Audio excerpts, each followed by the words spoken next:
Hello and welcome to the first edition of the Suzanne Atwell Show. Many of you know me as a former mayor and city commissioner. Earlier this year, I made the difficult decision not to run for re-election. And at the same time, I wanted to continue to be a conduit for respectful public discourse that brings informed, diverse opinions and ideas together. Hence, the Suzanne Atwell Show, a monthly news and public affairs program focused on issues, people, and events that define the wonderful area that we call the Suncoast. So let's get started with some of the stories that caught my attention this month. No question, the big event in September was Hurricane Irma. Once again, we got lucky and missed a direct hit. But this was a good reminder of how vulnerable we are here on the Suncoast. The city of Sarasota recently released an interim report on risk and assessment of publicly owned assets like the Van Wezel and St. Armand Circle and others. The facts are scary. Whatever you believe about climate change, there is no denying the fact that Florida is a high-risk state. More than 1.6 million Floridians live in coastal regions that are less than 1 meter above sea level, more than any other state in the country. Sarasota and Manatee counties need to define and prioritize major flood control projects. And as we have seen with lift station number 87 in Sarasota, these are long-term expense investments. The sooner we start planning, the better. Later in the show, we'll be talking with Sarasota City Manager Tom Barwin about the state of the city infrastructure. Well, the school year is in full swing. While students are settled in, the future impact of charter schools is anything but settled. In fact, the state of Florida has become a virtual gold rush for big national charter school corporations. Why the bonanza? During the last legislative session, we passed and the governor signed an education bill that will move millions of property tax dollars from public schools to private charter schools. This will create a huge revenue windfall that is making Florida the hottest place in the country to open new charter school businesses. Case in point, Charter Schools USA, one of the nation's largest for-profit education corporations, they already manage 53 schools in Florida, and now they want to build 1,000 plus student mega school up in the Gainesville area.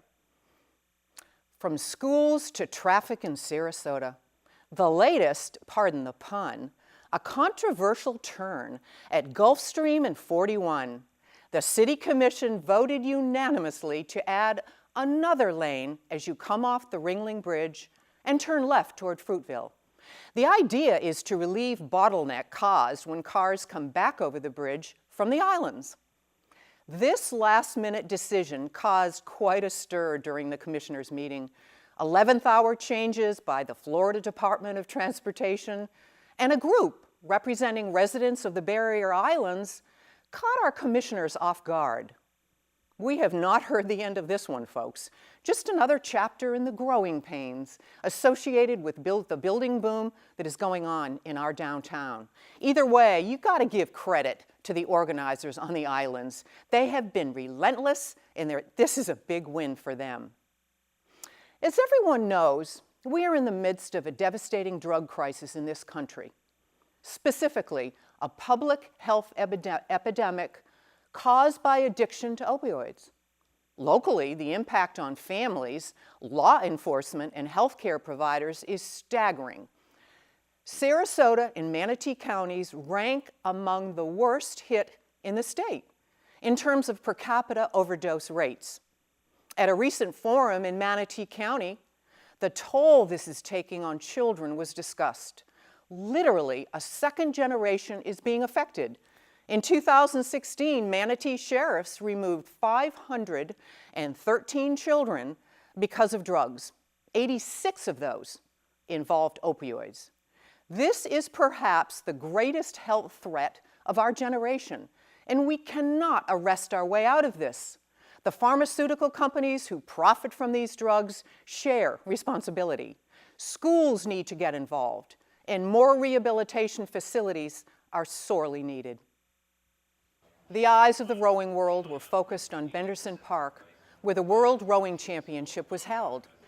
A complex, and some would say a very successful example of public and private partnering. This event had a significant positive economic impact and created a unique opportunity to showcase the Suncoast for thousands of potential tourists and potential homeowners. Millions of public and private dollars were raised to finance the project, which includes the lake, a multi-story observation tower, and a boathouse that was not completed in time for the championship. Media representative and former TV news personality Max Winnick explained. Sure, so leading up to the event, we had anticipated 40,000 spectators over the 9-day event period, which is September 23rd through October 1st. That includes our opening ceremony, which was really well attended. We're estimating approximately 10,000 spectators came to that event alone. We've had several thousand more throughout the event period thus far, so I think we are going to hit that goal of 40,000, and it's nice to see a mix of not only locals but international spectators as well from 69 different countries watching men and women from their homeland compete during the World Rowing Championships. We are doing really well. I think when it's all said and done, we're going to exceed the original forecast of $25 million for the two-county area, as in Sarasota and Manatee counties. These rowers, their support staff, the spectators, they are sleeping in our hotels, eating in our restaurants, shopping in our malls, so everybody is benefiting from this event. We talked to folks who attended and generally got very positive feedback on this event and the entire region as well. I've been here, this is my 4th day. We have watched the heats and the rip charges, and now it's the semifinals, so we're excited about that, yeah. So we are, we're a little more than halfway through, but we still have a long ways to go, and our volunteers are energized and they're showing up early so we don't have to chase anyone down. They're doing exactly what they need to do, and they're going above and beyond. They're coming early and they're staying late. The next big rowing competition is scheduled for 2018, the World Masters Championship. Well, looks like the Atlanta Braves will be making Sarasota County their spring training home. With state, county, and local investment, everyone is stepping up to the plate on welcoming them to our community. The latest and the final piece in the funding is $4.7 million from the Northport City Commission. That ensures they are shovel-ready immediately and hopefully will play ball in 2019. This is a home run for everyone, but especially South County. It will be a brave new world down here. A real game changer. Okay, enough with the puns, but this is a good thing. And so that's a look at the stories that have shaped this Suncoast last month. Still ahead, Sarasota City Manager Tom Barwin joins us for a post-mortem on Hurricane Irma and a look ahead at the state of our infrastructure. Don't go away.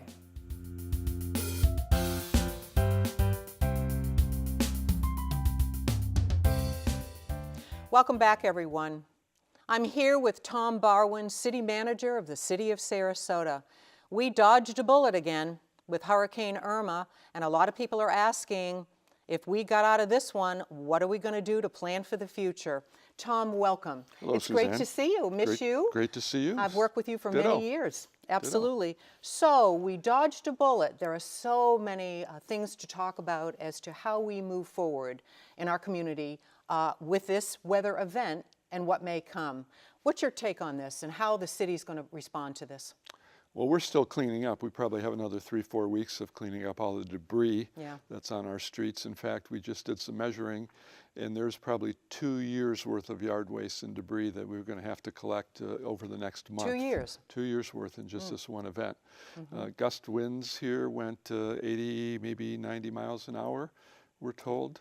But as you know, we were all preparing for the worst. The U.S. Weather Service was saying we could get with a 3, 4, 5 potentially. Fortunately, it did dissipate. So a lot of lessons learned here. One is that I think we need to harden our infrastructure. We had a lot of power outages here in the city. About 1.85% of our FPL's customers were without power. Fortunately, the city had pre-planned for some of that, and we had backup generators at the water plant, the wastewater treatment plant, the Sarasota Police Department. They all kicked in and worked very well, so we were never out of business in terms of our infrastructure. But we did have many of our lift stations were down, probably 45 out of 89 I were was down, asked a so- lot about how many lift stations were out. Yeah. Yeah. So we spent about $250,000 hiring pumper trucks to go around and empty the wet wells and the manholes to minimize the pollution into the bay. So we're going to take a good look at that. We were at great risk on our Lido shoreline. At one point, the storm surges were predicted to be 6 to 9, 10 feet. Had that occurred, I think Lido Key would have been flooded. Certainly Ben Franklin Drive and much of the Key could have had some significant damage. Added to all the other infrastructure. issues going on with. Yeah. with But if there's one takeaway that I would I will be communicating to the City Commission, we need to in the future look at a strategy called what I'm calling hardening and softening. Hardening our infrastructure to protect ourselves. So we have to look at all the shelters and be sure they have backup generators collaboratively with the state and the county. But then we need to also simultaneously, I think, as citizens, do everything we can to minimize the potential environmental impacts of the future. As long as the oceans keep heating up, as long as the air temperatures keep heating up, it's just flat, straight science. We're going to experience heavier rainstorms, more volatile storms, and we'd be wise to prepare for regular events like this. What I see happening is, and it was a wonderful article with your sustainability manager, Stevie Freeman Montes, who I believe is a rising star in the rising sea level, with the interim report that we need to face this. And that, again, that is science. And how that relates to our community and how our infrastructure is with regard to weather events. And how it seems to me that Sarasota, we're taking the lead in this with our sustainability efforts. Well, as you well know, well before Irma, the city began, and you cast a favorable vote to let us pursue a climate adaptation plan. And we're in the midst of that plan now this fall. That report will be presented to the community and the City Commission. I think we've already identified probably 85 or more infrastructure locations that are going to need to be addressed. As many of our residents know, heading out to Lido Key and St. Armands, that the road on Coon Key gets inundated with water. It becomes impassable. So over the next few years or decade or so, we're going to have to address that. Coon Key Bridge is going to be rebuilt at some point in the foreseeable future, and maybe at that point we can elevate that road to keep that passage available to emergency vehicles and residents in case of an evacuation or returning from an evacuation. So. Absolutely, and a hard question here, funding. How are we going to fund this? When we look out to the future, how are we going to deal with all this as a municipality here? Well, this is where the public policy part of it comes in. Yes. And we're going to have to make some strategies and some decisions on that. Of course, infrastructure, water and sewer infrastructure is traditionally funded through fees. Fees, yes. Road improvements are funded through gas taxes in the general fund. I'll be very interested to see if the federal government comes up with something, and we should probably share some of our ideas with them. As you know, the current administration has talked about an infrastructure program in this country. It always sounded good to me if we did the right thing. And perhaps a part of the right thing would be hardening our infrastructure for volatile weather, for storm events, especially in the vulnerable areas of our country, which will actually save the federal government money over time. So you can get 2 or 3 positives out of one initiative. So I'm hopeful that they will learn from these storms and begin to be a part of the funding stream to mitigate against future damages. And that's happened before, and I think it's time it happens again. Well, I think we got hit on multiple levels, obviously economically, psychologically, socially, on every aspect, whether you're talking about housing. All the issues that we talk about in our community were brought to light with Irma. And we need to deal with that with not only science, but collaboration. Really was a gut check. It was a moment of truth. Our shelters were filled. We had over 4,000 Sarasota residents in shelters, and there were even international shelters. We had students who had just come here from Asia attending Ringling College, couldn't get home, and they spent some time at Booker High. people were very well behaved, very respectful. I Good. mean, everybody did what they needed to do as a community to come together. Booker does not have a backup generator. They lost power at one point. So, you know, that's one of those issues that I think needs to be addressed in the future, as do some of our assisted living locations and nursing homes. They need to have adequate backup, reliable power that runs the air conditioning adequately. And I mean, those things can be done. It's just setting a goal and getting them done over the next decade or so, hopefully sooner. I'm going to give you a kind of a final question. If you had all the money, all the partners, everything that you needed, what would be one of the first things you would do after this kind of collective malaise that's over all the communities for Irma? Because I think this is a serious one. What are we all going to do? What would be your ideal as the CEO of the city? Well, that's a great question. And I think what I would love to see us do, and there is a silver lining in all of this, I think we should go to work on having as much energy independence as possible, as much renewable energy as possible, looking at burying as many of our overhead lines as possible, look at individual grids for individual homes, backup generators, microgrids for neighborhoods. I mean, that's the big thing. And when you think about our world today, we're so interconnected, and we're so interconnected through technology. And what's going to happen when it just all goes kerplunk? I mean, it's tough. It's going to be chaotic. So we need to do things like that. We need to stabilize our shorelines over the next 50 years and really continue to stress, do everything you can do as an individual and as a community to do less harm to the environment, get the carbon out of the air, and minimize the future risks that we're creating if we don't do that. So we got to do two things at once: harden and soften. Absolutely. This is more, you know, I think it's more than a wake-up call. It's a real call to action. Yeah, the good news is all of the emergency response teams were terrific. They're well organized here in Florida. We worked hand in glove with the county, and I was very impressed. And not all of us were born in Florida. Right. In fact, That's we're right. those born in Florida minority, but after this event, I've told many of our employees, I feel like we're all Floridians now. Oh, what? That's a great, great sentence to end on. Great. Tom, thank you so much for coming. There's more and more. We will have more, obviously, after effects from Irma down the road, but city's done a good job. We're pleased here. Good stuff moving forward. Thanks a lot. Thank you, Suzanne. All right. Stay tuned. Don't go away. We'll be right back.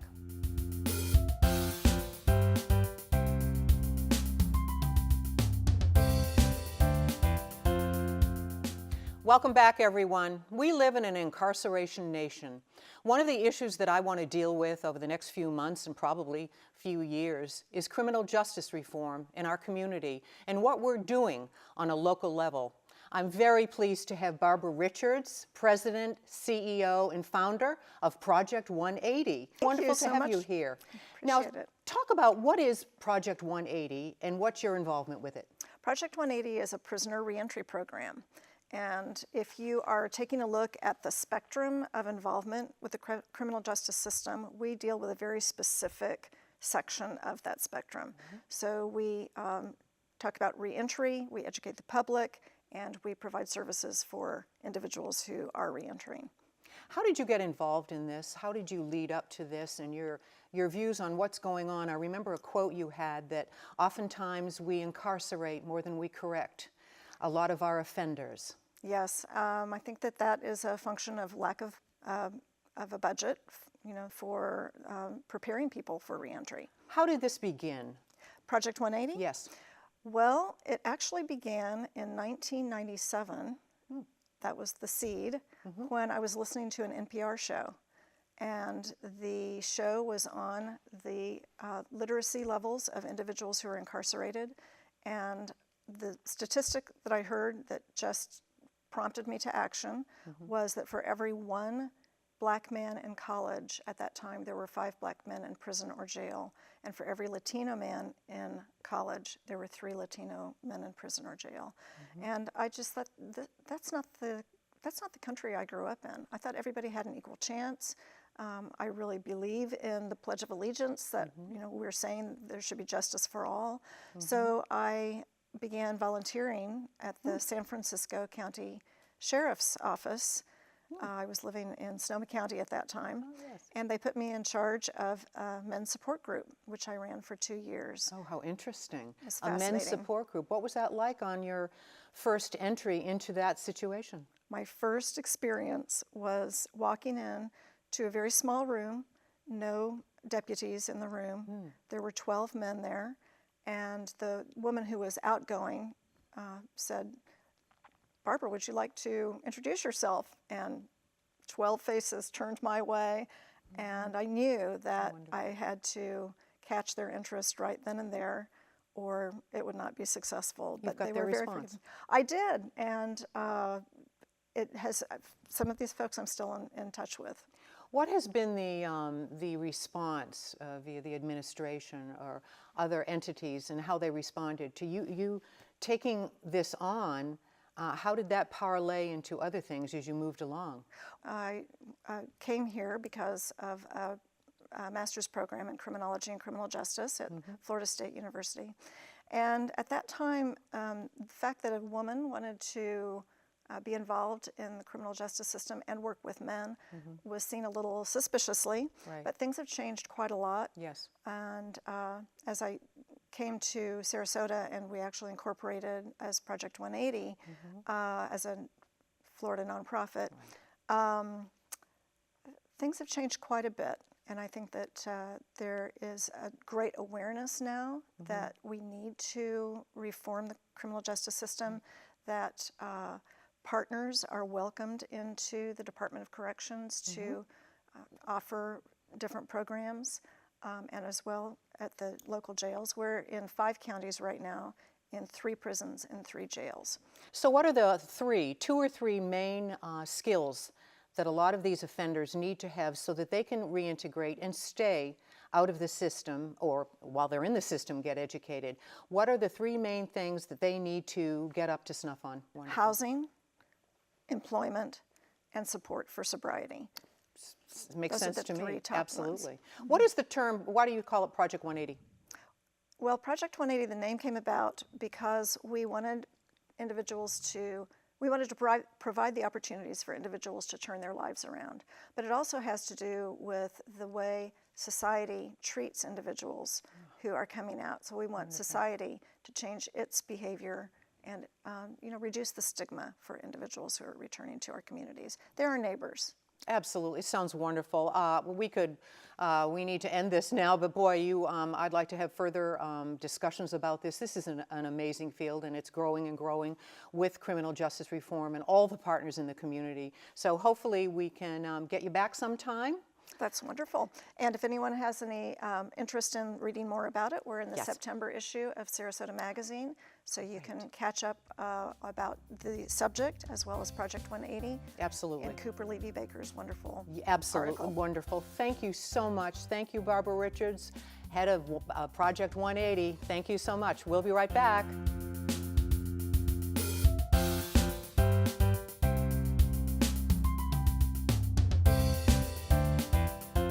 One of the things that makes life in the Suncoast great are the charities and the foundations that work so hard to raise money and provide support for members of our community who need help.